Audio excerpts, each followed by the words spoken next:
여러분 안녕하십니까? 뉴스룸을 시작하겠습니다. 밤하늘을 화려하게 수놓을 서울 세계 불꽃 축제가 잠시 뒤 시작됩니다. 여의도 일대에는 주최 추산으로 100만 명의 시민들이 모여들었는데요. 현장 연결해 보겠습니다. 최하은 기자. 사람들이 많이 보이네요. 자리 경쟁 치열했겠어요. 네, 저희 취재진이 정오 무렵부터 한강공원 일대를 살펴봤는데요. 이미 그때부터 좋은 자리를 찾기 위해 나온 시민들로 붐볐습니다. 지금은 이렇게 돗자리를 펴고 자리를 잡은 사람들로 잔디밭이 가득 찼습니다. 시민들의 이야기 한번 들어보시죠. 집에서 한 7시쯤에 출발했고요. 보드게임도 하고 영화도 보고 한강 경치도 보면서 집에 갈 때가 조금 걱정이기는 한데 사람분들이 질서도 다 지켜주시는 것 같아가지고. 이번 축제엔 중국과 폴란드, 한국 세 개 나라가 참여하는데요. 역대 최대 규모로 열리는 만큼 100만 명 넘게 모일 것으로 예상됩니다. 그렇게 인파가 많은데 안전사고는 어떻게 대비하고 있습니까? 네, 이태원 참사 이후 가장 많은 인파가 몰려 당국도 비상이 걸렸습니다. 안전대책 준비 상황은 여도현 기자 리포트로 보시겠습니다. 한강 인근 도로 곳곳에 경찰이 서 있습니다. 오가는 사람들이 뒤엉키지 않도록 육교에도 펜스를 쳤습니다. 이촌 한강공원에서는 빨간 테이프를 쳐 통행로를 만들고 주최 측 안전요원이 곳곳을 지켰습니다. 경찰은 정오 무렵부터 순찰을 돌며 안전 상황을 점검했습니다.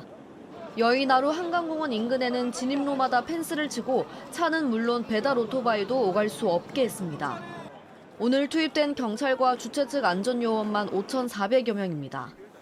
지난해보다 60% 이상 늘어난 인원입니다. CCTV도 추가로 설치해 인파를 관리하고 있습니다. 행사장 내부에도 안전펜스를 설치하고 구급차가 다닐 수 있는 통로도 확보해뒀습니다. 행사가 끝난 뒤 여의나루역 근처에는 귀가하는 시민들이 많이 몰릴 것으로 예상됩니다. 이때 거리가 너무 어둡지 않도록 경찰 방송 조명차도 6대 배치했습니다. 이 상황에 따라 여의나루역은 지하철이 서지 않고 통과할 수 있도록 서울교통공사와 협의도 마쳤습니다. JTBC 여도현입니다. 낮부터 일대 도로는 통제가 됐는데 행사가 끝난 뒤 교통과 관련한 대책도 마련됐습니까? 네, 우선 여의동로 마포대교 남단부터 63빌딩 구간은 오후 11시까지 지날 수 없습니다. 인근 도로들도 탄력적으로 통제하고요. 경찰은 한강 다리 위나 올림픽대로 강변북로에 차를 세울 경우 단속하고 견인할 방침입니다. 행사가 끝난 뒤엔 빠르게 빠져나갈 수 있도록 26개 버스 노선을 집중 배차합니다. 지하철 5호선과 9호선의 운행 횟수도 30% 가까이 늘어납니다. 지금까지 여의도 한강공원에서 JTBC 최하은입니다. 다음 소식입니다. 윤석열 대통령이 신원식 후보자를 국방부 장관에 유인촌 후보자를 문화체육관광부 장관으로 임명했습니다. 청문회 퇴장 사태를 빚은 김행 여성가족부 장관 후보자까지 임명할 경우 여야의 강대강 갈등은 더 심화될 것으로 보입니다. 구혜진 기자입니다. 오늘 신원식 국방부 장관 임명으로 청문보고서 채택 없이 임명된 윤석열 정부 고위공직자는 18명째가 됐습니다. 대통령실 관계자는 신임 장관들이 오는 10일부터 열리는 국정감사를 치르는 것이 국회에 대한 예의라고 임명 배경을 밝혔습니다. 여야의 반응은 갈렸습니다. 정부의 정책 기조와 국정 철학을 가장 잘 구현해낼 수 있는 책임자라고 자신 있게 말할 수 있습니다. 인사 참사임이 명백해졌는데도 기어코 고집을 부리는 대통령의 오만과 불통에 기가 막힙니다. 청문회 퇴장 사태를 빚은 김행 여성가족부 장관 후보자까지 임명할 경우 여야 갈등은 더 심화될 것으로 보입니다. 대통령실 관계자는 국회의 청문 절차를 더 지켜보겠다며 말을 아꼈지만 임명을 강행할 거란 전망에 힘이 실립니다. 청문회에서 퇴장한 김 후보자가 다시 청문회에 응할 가능성이 낮은 가운데 민주당은 청문회가 제대로 이뤄지지 않아 보고서 채택은 논의조차 불가능하다는 입장이기 때문입니다. JTBC 구혜진입니다. 북한과 러시아 국경 부근 기차역에 화물 열차가 급증한 모습이 포착됐습니다. 지난달 김정은 북한 국무위원장과 푸틴 러시아 대통령의 만남 이후 본격적인 무기 거래가 이뤄졌을 수 있다는 분석이 나오고 있습니다. 백민경 기자가 보도합니다. 북한과 러시아 국경지대 두만강역입니다. 초록색 화물열차가 철로 위로 다닥다닥 붙어 있습니다. 아래쪽으론 파란 방수포로 가려진 컨테이너가 쌓여 있습니다. 미국 전략국제문제연구소의 북한 전문 매체 분단을 넘어가 확보한 인공위성 촬영 사진입니다. 이 매체는 두만강역에서 총 73량의 화물열차가 포착됐다며 지난 5년간 찍힌 위성사진과 비교할 때 전례가 없을 정도로 많다고 설명했습니다. 지난달 북러 정상회담에서 군사교류와 협력 방안을 논의한 걸 감안할 때 북한이 무기와 군수품을 공급했을 수 있다는 겁니다. 이 매체는 지난해 말 이곳에서 화물열차가 포착됐을 때 북한이 러시아 용병기업 바그너 그룹에 무기를 공급했던 사실을 백악관이 확인했다고 설명하기도 했습니다.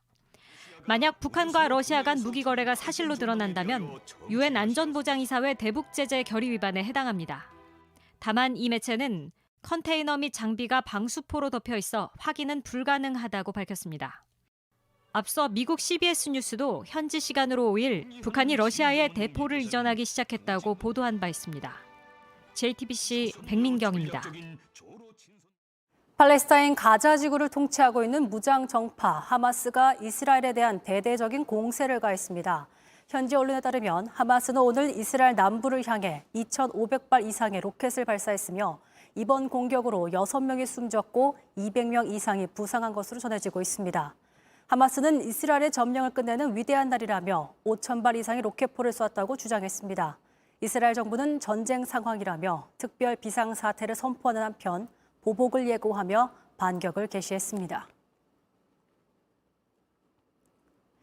넉 달 전 14명의 부상자가 나왔던 성남시 순회역 에스컬레이터 역주행 사고는 당시에도 부실 점검이 사고 원인으로 지목됐습니다. 그 과정을 더 들여다보니 해마다 받는 검사인데 1년도 더 지난 사진을 제출하고도 합격 판정을 받은 게 새로 드러났습니다. 최규진 기자입니다. 지난 6월 성남시 순회역에선 출근길 에스컬레이터가 갑자기 역주행하는 사고로 시민 14명이 다쳤습니다. 사고가 나기 9개월 전 승강기 안전공단이 정기 점검을 마쳤다고 통보한 보고서입니다. 일부 부품이 파손돼 수리가 필요하다는 조건은 달았지만 5년 연속 합격 등급을 받은 걸로 돼 있습니다.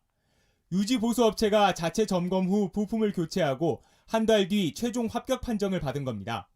그런데 공단이 제출받은 사진들의 촬영 날짜를 열어보니 2021년 3월 25일과 4월 6일로 돼 있습니다. 해마다 하는 검사인데 1년 이상 지난 사진을 제출받고도 합격 판정을 내준 겁니다. 공단 측은 해당 사실을 미리 알지 못했다고 인정했습니다. 사진을 이제 이렇게 다 열어서 보통 확인을 하는데 언제 찍었는지에 대한 날짜까지를 통상적으로 잘 못 보다 보니까 아마 그런 것 같습니다. 앞서 감사원은 2020년 승강기 사후 관리가 제대로 이루어지지 않고 있다며 공단 측의 자료 제출과 현장 검사를 강화하라고 지적했습니다. 하지만 문제가 됐던 유지보수 업체에 자체 점검을 맡긴 것부터가 잘못이란 지적입니다. 현장을 안 가보니까 그러다 보니까 엉터리 증빙 서류에도 그냥 합격을 이렇게 주다 보니까 이게 된 인재다 이렇게 판단할 수가 있는 거죠. 승강기 안전공단 측은 이번 사고를 계기로 안전검사 제도 자체를 보완해 나가겠다고 밝혔습니다. JTBC 최규진입니다. 한때 유튜버 열풍이 일면서 직장 생활을 접고 전업 유튜버로 전향하는 사람들이 꽤 많았습니다. 그런데 상위 1%와 나머지의 소득 격차가 해마다 벌어지고 있는 것으로 나타났습니다. 이런 상황은 가수나 운동선수 세계에서도 마찬가지였습니다. 오원석 기자입니다. 전업 유튜버로 활동 중인 김모 씨. 채널을 연 지 올해로 10년째지만 좀처럼 수익이 늘지 않아 고민입니다. 월 수입이 거의 많아도 100만 원 정도 되고요. 적으면 한 60만 원, 그 정도 벌고 있습니다.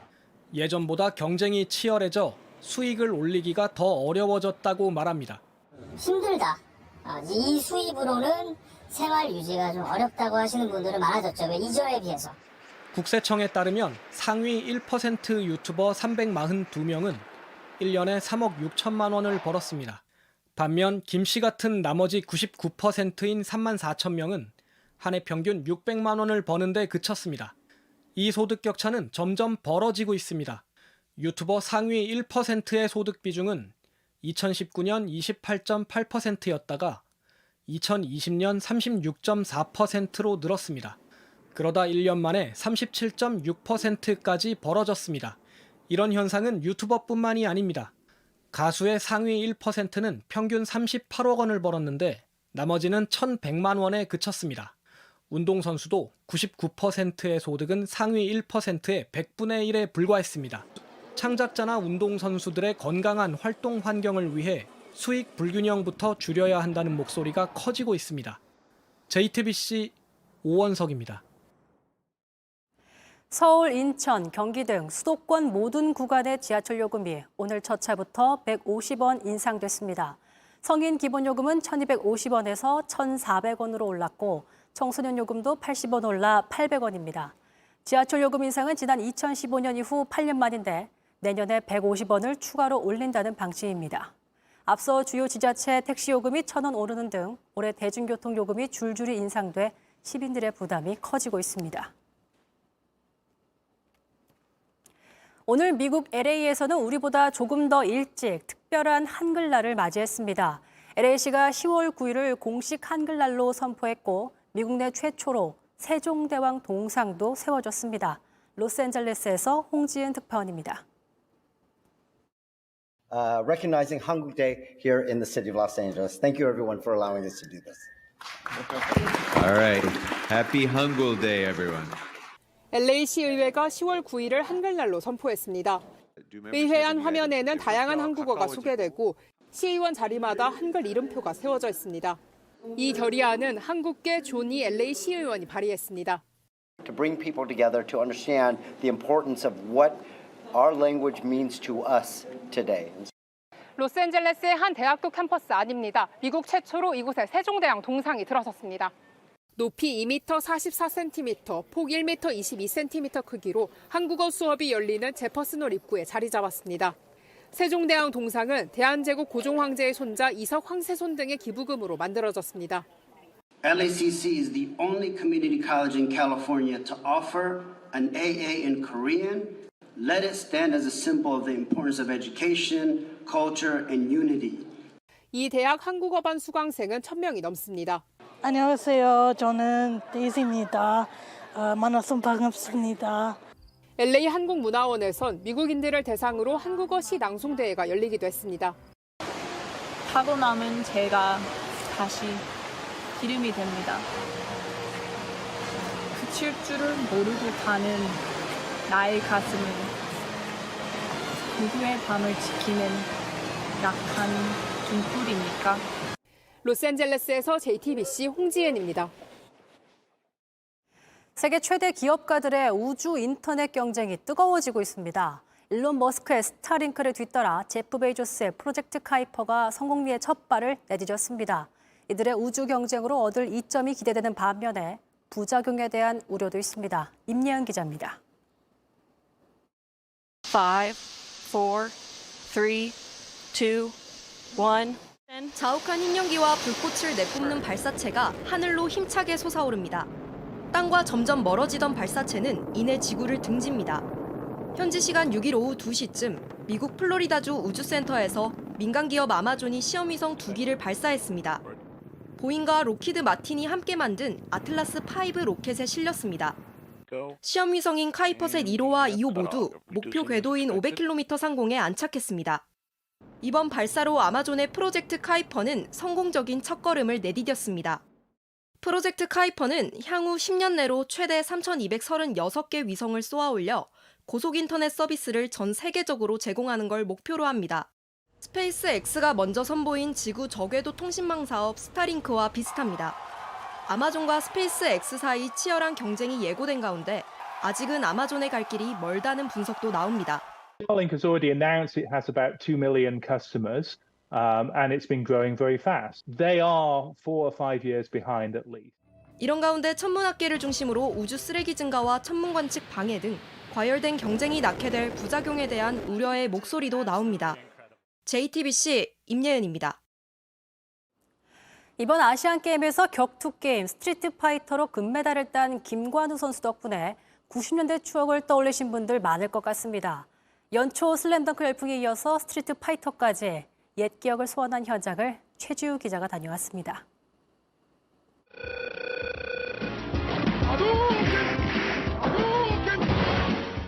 김관우는 이 게임을 너무 잘해 오락실에서 동네 형들에게 괴롭힘을 당하기도 했습니다.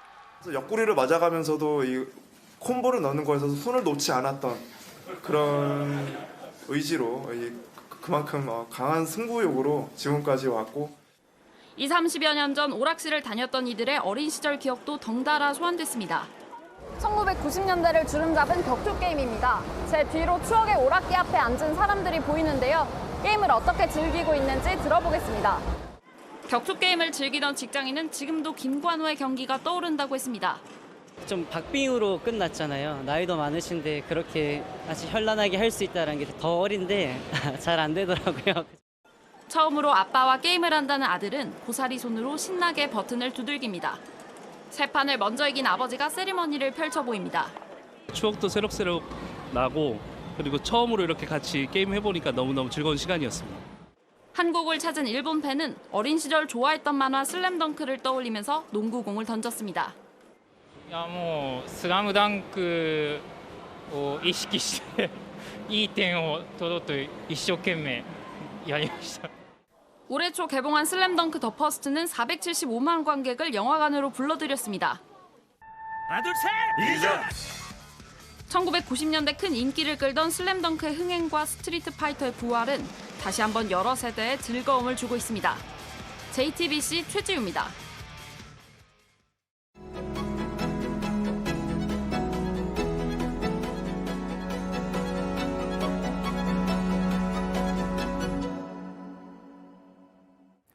이번 항저우 아시안게임에서 한국 선수로서 최다 금메달 타이 기록을 세운 선수죠. 펜싱 사부로 국가대표 구본길 선수 뉴스룸에 오셨습니다. 안녕하세요. 안녕하세요. 반갑습니다. 반갑습니다. 자, 이제 큰 대회를 치르고 귀국한 지 일주일이 됐습니다. 네. 귀국하실 때 마음이 굉장히 좀 홀가분하셨을 것 같아요. 네. 저희가 무조건 금메달을 따야 된다라는 부담감이 있기 때문에 다행히 또 개인전에서도 한국 선수가 금메달을 땄고 그다음에 단체전에서도 금메달 따서 좀 홀가분 마음으로 귀국을 할 수 있게 돼서 정말 감사하죠. 귀국해서 가장 처음 한 게 뭐였습니까? 사실 가장 처음 한 것보다는 가장 보고 싶었던 게 이제 아들이었죠. 네. 네, 아들이 이제 태어난 지 이제 7개월 됐는데 네. 또 마침 또 공항에 입국장에 아들이 또 마중 나왔더라고요. 네. 그 보자마자 이때까지 고생하는 거, 힘든 거 한순간에 다 잊혀질 정도로 너무 행복하더라고요. 가족분들도 굉장히 좀 많이 뿌듯해하고 기뻐하고. 네. 어쨌든 최다 타이 금메달. 네.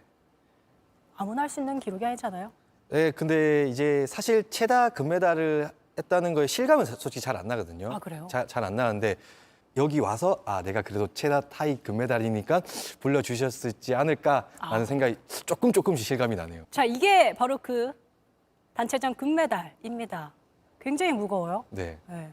네, 저희가 또 도쿄올림픽에서 이제 또 금메달을 땄고 세계 최강이라는 거를 계속 지켜왔기 때문에 그 대한민국 사브르가 한국 최강이라는 걸 보여주기 위해서 좀 많이 열심히 간절했던 것 같아요. 이번에 사실 개인전 결승에서 오상욱 선수와 대결을 했습니다. 네. 오상욱 선수가 올라가면서 내가 지난 5년 전에 형에게 졌었지 이러면서 올라갔대요. 네. 구본길 선수도 어떤 생각을 하면서 올라갔습니까? 상욱이는 딱 들어가기 전에도 마음이 편했던 것 같아요. 저는 이제 욕심이 나더라고요. 그러니까 그 대기록이라는 욕심이 4연패. 4연패 네. 이런 걸 욕심이 조금 나더라고요. 네. 거기서 제가 좀 급하지 않았나라고 생각하고 있습니다. 아시안게임 4년마다 열리거든요. 네. 그럼 4연패면 16년? 16년 동안 그 자리를 지킨다라는 건데 네. 사실 어렵거든요. 네, 12년도 힘들어요. 네, 그래서 감사합니다. 사실 어려운데 또 상우가 결승에 반대편에서 올라왔기 때문에 저도 그걸 보면서 동기부여가 돼서 포기하지 않고 끝까지 올라갔던 것 같아요. 선수마다 이제 경기 스타일이나 강점도 굉장히 다르다고 내 선수마다도 다르다고 들었습니다. 본인의 경기 스타일과 강점은 좀 뭐라고 좀 자부하십니까?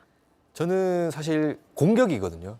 좀 공격이 좀 더 긴 스타일. 깊게 들어가시면서요? 네, 깊게 들어가서 상대방이 그 거리를 좀 파악하기가 좀 처음에는 좀 힘들어서 좀 그런 장점을 갖고 있습니다. 오른손으로 항상 찌르시니까 이쪽이 훨씬 내려가 있고 많이 들어가 있죠. 팔 길이가 좀 다르잖아요. 네, 팔 길이를 보시면 제가 이게 똑바로 서 있는데 이게 이렇게 돼요. 이게 지금 편한 자세고 사실 이게 똑바로인데 이게 좀 불편해요. 근데 이게 모든 펜싱 선수들의 직업병이지 않나 않을까라고 생각하고 있습니다. 이제 곧 전국체전도 열리고 내년 7월에 파리 올림픽도 있습니다. 네. 아시안게임 끝났지만 또 쉬는 게 쉬는 거 아닐 것 같기도 하고요. 다음 주에 저 전국체는 또 시합하러 가야 되거든요. 그래서 또 시합이 끝나면 또 11월 초부터 저희가 또 파리 올림픽 또 이제 준비 랭킹 포인트 시합이 또 열리거든요. 저희는 내년 시즌이 11월 달부터 열려서 솔직히 쉴 틈이 없이 그냥 11월이면 바로 다음 달이네요. 바로 다음 달에 내년 파리 올림픽을 또 준비해야 됩니다. 근데 3년 뒤 아이치 나고야 아시안게임에 도전하겠다. 네. 은퇴란 아직은 근데 또 딱 단호하게 말씀하셨어요. 아직 선수로서 더 하고 싶은 마음이 있기 때문에 저의 도전의 끝이 어딘가라는 걸 좀 시험해보고 싶고 또 제가 이렇게 또 마음을 먹을 수 있는 게 뭐였냐면 지금 저희 맏형이 이제 41거든요. 네. 근데 지금 항저우 아시안까지 뛰었잖아요. 네. 또 내년 파리 올림픽도 같이 준비를 하거든요. 네. 그런 정한이 형을 보면서 제가 할 수 있다라는 나도 할 수 있다라는 그런 마음이 생기더라고요. 제 은퇴 시기는 정한이 형 선수 은퇴 나이보다 1년 더 하는 게 저의 꿈이다. 1년 꿈이다라고 그렇게 말을 했거든요. 내가 형보다는 1년 더 할 거야. 더 할 거야. 약간 이런 마음. 김정환 선수의 그럼 약간 컨디션 같은 것도 많이 챙겨주셔야겠습니다. 그렇죠. 정한이 오래 할수록 제가 더 오래 하니까 옆에서 잘 해야죠. 구원길 선수는 다시 태어나도 펜싱을 하겠습니까? 네, 저는 펜싱을 할 것 같아요. 사실 제가 몸치거든요. 다른 운동은 정말 못 하거든요. 근데 유일하게 펜싱만 잘하시잖아요. 뭐 이렇게 저랑 맞더라고요. 그래가지고 약간 운명처럼 지금도 그런데 내가 펜싱을 하기 위해서 태어나지 않았나 그런 생각을 가끔씩 하게 되는데 저는 다시 태어나도 펜싱이라는 종목을 하고 싶어요. 마지막으로 어떤 펜싱 선수로 기억되고 싶은지요? 은퇴를 했을 때 운동만 잘했던 선수로 기억되고 싶진 않아요. 운동에 임하는 태도, 운동의 기술, 품격 이런 거를 좀 더 그런 스포츠 선수가 되는 게 기억이 되는 선수로 남고 싶어요. 운동만 잘한 것이 아니라 태도도 정말 좋았고 기술도 훌륭했지만 또 인간적인 면모도 갖춰 있는 그런 선수가 되고 싶다. 네, 그렇습니다. 굉장히 욕심쟁이. 욕심인 거죠. 그러니까 그렇게 하려고 저도 더 열심히 해야 되고 제가 나이가 들었다고 해서 요행을 바라지 말고 좀 더 솔선수범으로 좀 더 노력하는 모습을 보여줘야 되지 않나라고 생각하고 있습니다. 알겠습니다. 굉장히 말씀하시면서 유쾌한 에너지가 많이 느껴졌습니다. 네, 이게 바로 이제 금메달의 품격이로군요. 감사합니다. 네, 지금까지 구본길 선수와 인터뷰 나눠봤습니다. 고맙습니다. 네, 감사합니다.